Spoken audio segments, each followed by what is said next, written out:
Well, hello. Tis me, tis I, tis yo. I actually was in the middle of recording this and it cut off, and I was like, it wasn't a good one, so I'm re-recording it. Um, but I'm going out for the evening, so I figure I'll record this now. So, for those of you who've been following along my Facebook saga or on these videos, you are aware that I had a dog, a puppy that ran away about, I don't know, a month ago or 3 weeks ago or whatever. And so he was located today. What happened was I was fostering him. We rescued him from an abusive, neglectful environment. And I was fostering him and totally fell in love with this dog. I mean, sweetest guy. And so I kind of decided I was going to keep him, even though it sent my home into complete chaos. I mean, I already have a lot of animals, but this was crazy. Um, so on the day that Larry had surgery, I didn't secure the house properly because I left the house at 4 in the morning, and I thought I had secured it properly, but anyway, the dog got out, and he literally just disappeared. When I got back, I came home in between the time that Larry had surgery and was put into a room.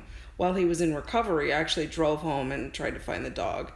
And then later that evening, David and I looked everywhere and talked to the neighbors, and I checked the shelters and called animal control. And for weeks, I looked everywhere for this dog.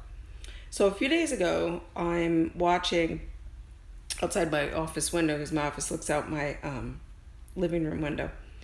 And I see a guy, my neighbor diagonally across the street, walking a dog that looks remarkably like the puppy that ran away, literally across the street. So I go over there and I ring the doorbell and they don't answer, and I ring it again and they don't answer. Now, I don't have the best relationship with these people. It's a rather slightly tense. I mean, it's nothing awful, but anyway. So I figure, all right, I'm not going to say anything or do anything right now. I'm just going to wait.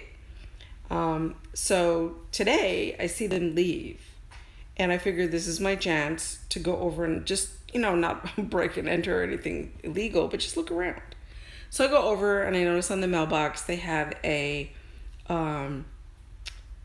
envelope going out to animal control that says, "Thank you for registering your pet."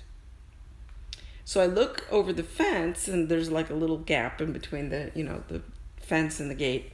And I look in and I see Jack. I see my dog, and I'm, "Come here." And he comes running over and he recognizes me, and he gets all excited, and he starts trying to get to me and digging through, trying to get out the gate, and his paws are under, and it was like, it broke my heart. It did. It just broke my heart.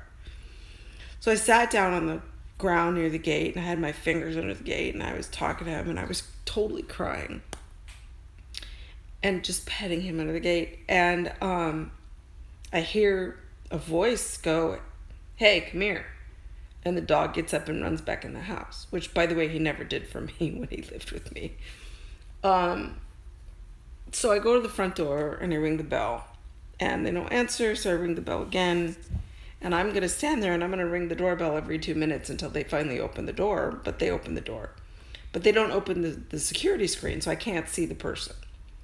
And again, the two people that I did know who lived there were gone. So I didn't know there was a third person living there.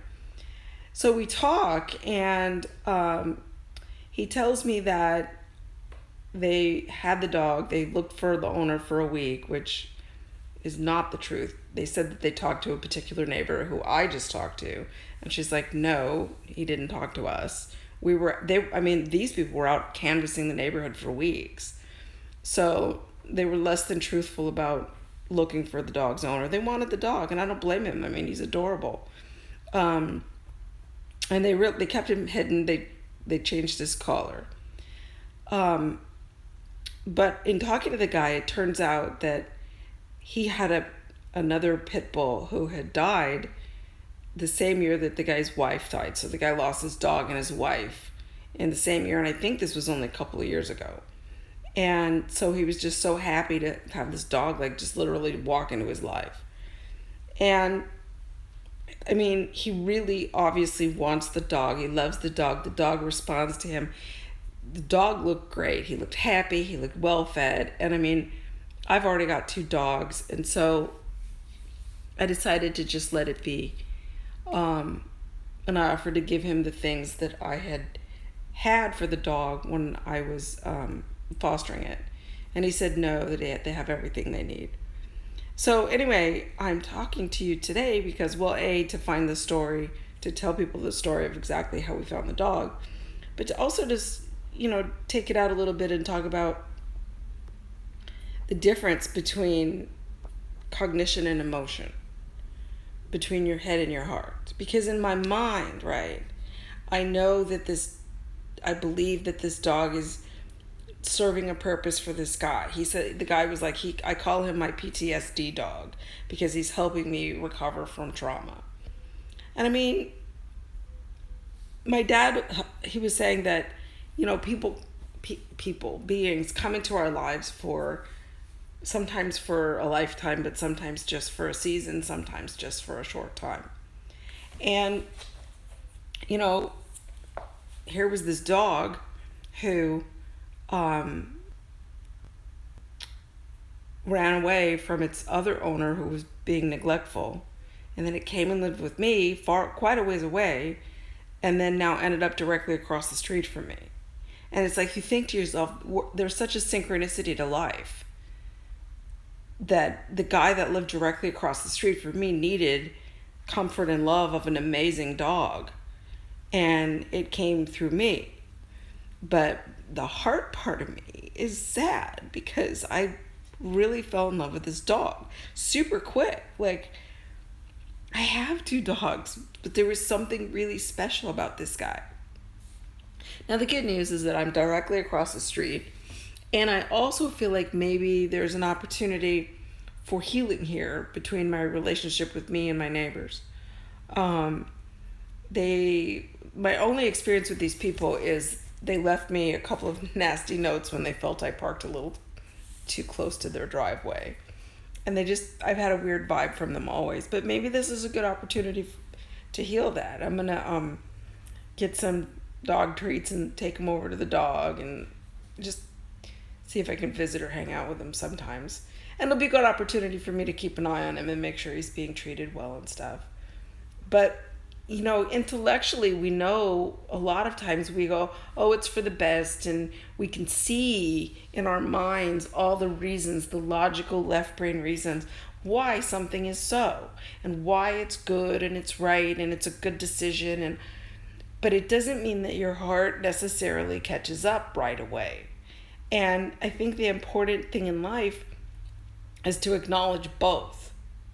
In other words, I'm super sad that my dog ran away and was stolen by these people who then lied about how they got him and I hid him from me. I mean, I don't like that. That's not good at all.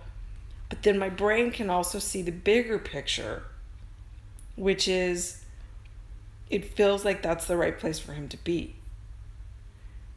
And those are both true statements, and they're both worth honoring. That they're dichotomous because part of me is like, well, that's my dog, I want him back. And the other part of me is like, no, I think this guy needs him more. So it's about accepting and embracing all of it, your cognition and your emotion, even when they are not in concert with each other, even when there's dissonance, even when your head is saying one thing and your heart is saying another. They're both right. I miss that dog. I love that dog. The dog ran away and was stolen from me. And I can see why their home is a better choice. So it's never clear cut. All right, I think this was day 42. Yesterday was day 41. So I'm going to finish the rest of my meditation now. I did 30 minutes this morning. And I'm going to see if I can get my head and my heart more in alignment with each other. So talk to you tomorrow. Bye.